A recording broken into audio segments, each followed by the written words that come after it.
A fatal police-involved shooting leaves a man dead in Salisbury. Good evening, I'm Damisha Brown. A Somerset County Sheriff's deputy is on administrative leave tonight after a fatal early morning shooting. They say it was the suspect who first pulled out a gun, forcing the deputy to deploy his own weapon. Police say Deputy Jeff Jones was patrolling the neighborhood because of recent threats in the area. He approached two men, one of whom took off running. Investigators say there was a fight, and the suspect, 25-year-old Joseph Tannery, pinned Deputy Jones to the ground.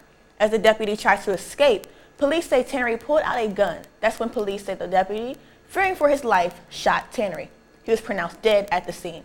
Maryland State Police are investigating the shooting. In that police-involved shooting, the sheriff's deputy was not wearing a body camera. However, last night in Pocomoke, the town approved the purchase of 3 new body cameras for its officers. The department has 2 older body cameras, but says they had problems with durability and storage.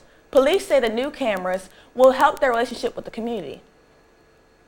A suspect arrested after a robbery behind the Princess Anne Courthouse. Police say 30-year-old Daryl Smith was taken into custody this morning.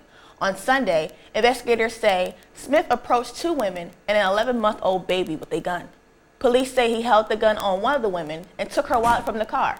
The victims told police there was a second suspect involved. Smith is charged with several violations and being held in the Somerset County Jail. A fire causes serious damage to a volunteer firefighter's home in Somerset County. It happened this afternoon on Main Street in Crisfield. The Marion Volunteer Fire and Rescue Company says the home belongs to one of their own firefighters, who is a longtime member of the department. Thankfully, no injuries were reported. Fire officials say the family lost about 90% of their belongings. Investigators are working to determine the cause of the fire. Bad news for some employees at the Salisbury Kmart. Today, the store announced a round of layoffs. Retail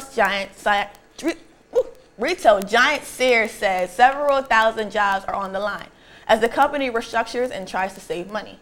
The cuts will be made over the course of 2 years.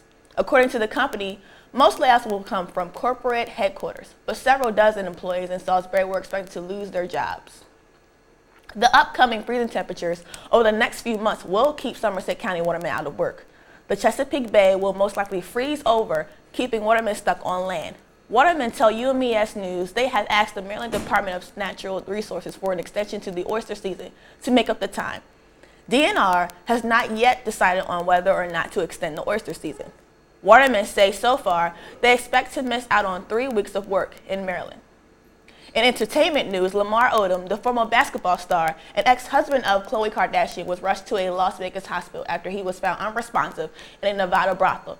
Odom, 35, who won NBA championships with the Los Angeles Lakers in 2009 and 2010, experienced a medical emergency at the Love Ranch, a legal brothel in the town of Crystal. Odom had been taking an herbal pill, and he was taking a lot of it, but no illegal drugs were found in Odom's room. In other sports news, forward Draymond Green says Tuesday that teams questioning the Golden State Warriors championship are bitter, pointing out that you don't hear much talk coming from the teams such as the San Antonio Spurs. League MVP Stephen Curry, meanwhile, issued a mock apology for the Warriors' success. Green and Curry made their comments Tuesday when they were asked about people discussing whether the Warriors deserved their title. Well, that's all the news for now. Thanks for watching. We'll see you back here for the UMES News at 11.